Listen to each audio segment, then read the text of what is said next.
سب سے زیادہ عشق کیا جاتا ہے نبی صلی اللہ علیہ وسلم سے. عاشق رسول زیادہ یہاں ہے. تبلیغی جماعت کا اجتماع ہوتا ہے, 20 لاکھ لوگ جمع ہو جاتے ہیں.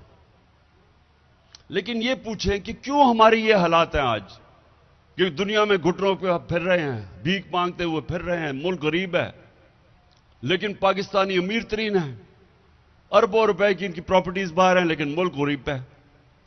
کیونکہ ہم اتنا دور چلے گئے اس پیغام سے, جس پیغام نے مسلمانوں کو اوپر لے کے گیا تھا. ایک دفعہ جو ایک پیغام اوپر لے کے گیا تھا, آج ہم وہ پیغام سے دور چلے گئے.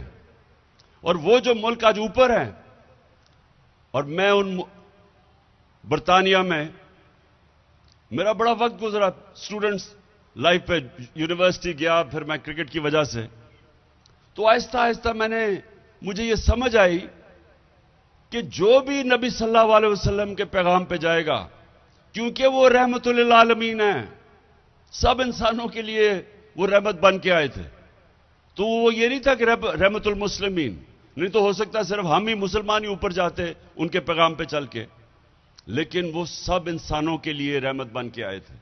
تو جو بھی انسانی معاشرہ ان کے حکم پہ چلے گا وہ اوپر چلا جائے گا. جس طرح مسلمان تب اوپر گئے تھے, مدینہ کے بعد کئی 100 سال تک انہوں نے دنیا کی امامت